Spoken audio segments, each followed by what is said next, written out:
I've been using the Apple Watch for quite some time already, and that's why I can give you some tips that I think you may find useful, so take a look at it. This is Apple Fox channel, and let's begin with this video right now. I'm pretty sure that not everything listed in this video is gonna be new for you for an Apple Watch user, but hopefully there is at least one thing that you didn't know about and that's gonna be really useful for you. If this is true, then the purpose of this video is gonna be fulfilled. The first feature, or the first tip that I would like to talk about, is something called handoff.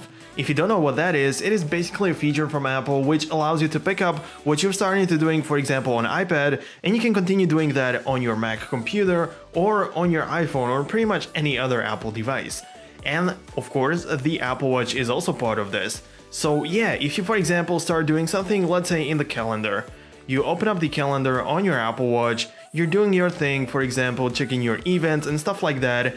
So right now, if you go to the multitasking panel on the iPhone, which of course needs to be paired with the Apple Watch, and now if you come back again to this calendar, just take a look at what's happening. At the bottom of the screen, you can see calendar from Lucas Apple Watch. You just tap on it, and you are basically in the very same action that I was doing on my Apple Watch. And it doesn't only apply to the calendar, you can also use it, for example, with messages, and I'm pretty sure that you can use it with many other apps, and I think this is definitely a very useful feature. By the way, if you came across my channel for the very first time, then I would suggest you subscribing, because it of course really helps the channel, but it also helps you because you can stay updated. Have you ever had a problem to find the app that you are looking for on the Apple Watch home screen? Because sometimes it can get really messy and you simply don't have the option to see the app that you want to see right away, and you don't feel like asking Siri for this. So what you should do now is force press on the home screen, and now you have the option to get the list view.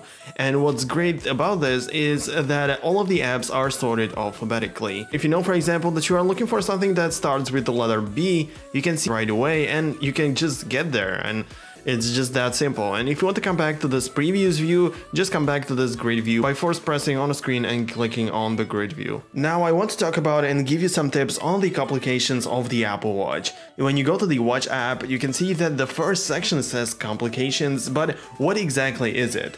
I'm sure that many people have no idea what it means, and by definition, it actually means that it is any function that exists in addition to telling time, like displaying hours, minutes, and seconds on the watch face. So everything else that the watch can do is basically complication, but this applies to the classic watches. For the Apple Watch, you probably know that there is a lot more than just telling the time. And here on the Apple Watch, the complications are visible every time you take a look at it. Like you can see that this at the top, or the battery section, the Apple Music, or anything like that is complication. All of this, like activity app, this is also a complication because it gives you another option beside you seeing the time. But now let me give you some tips about it. If you force press on the screen, you have the option to customize it. But this is a little bit more basic, you probably know about this already. So you have the option to go up here and scroll using your digital crown on the side of the Apple Watch to switch these different functions or these complications, but you may not know that you can even put here third-party applications. And if you know, how can you control it? Like, which apps do really work with this?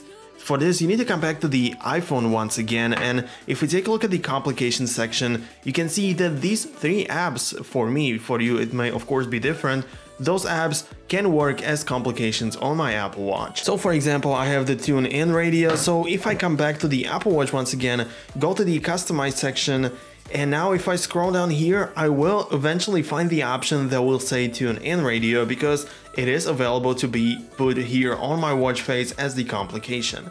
So let me show you if that is really true. So this is the tune in radio, and it is available to find it here because I have enabled it on the complication. If you want to remove it, or if you don't want to see it anymore on the watch face, simply swipe like this and you remove it basically. The next tip I would like to give you has to do something with the seconds, because you most of the time on the Apple Watch, you only see the hours and the minutes displayed as a time. You may actually be confused about the watch faces, and more specifically those that show the seconds and those that don't, because sometimes it's simply not enough just to see the minutes.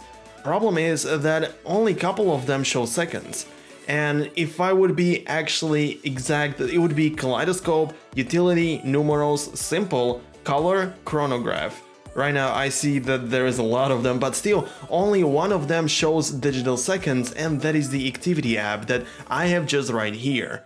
So if you take a look at this is only showing the seconds, but only if I customize it and come back right here, you can see that I can choose it to be only hours and minutes, which is definitely something I do. But still, most of them only show you the minutes, and it may be really annoying sometimes. For example, the Siri one, utility is the one that shows seconds, but modular doesn't show. Toy Story, astronomy also doesn't show you the seconds. Mickey Mouse, even if you get this usual clock user interface, but you got Mickey and he doesn't have another hand to show you the seconds. Solar doesn't show you seconds as well, and photos, for example, X large, I really love this watch face, but it doesn't show me the seconds, it doesn't display, so I don't use it. So yeah, if you are wondering about that, those are those that you can use and see the seconds. One of the things that you guys should probably be familiar with is that in case you are inside of any app, it doesn't really matter, you can always place your palm on the screen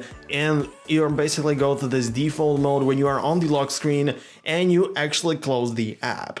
But this palm gesture doesn't only work when you are inside the app and you just want to lock it, but for example, when you are receiving a call, like a phone call, then you don't have to go to your pocket and mute it, pressing the side button or the volume buttons.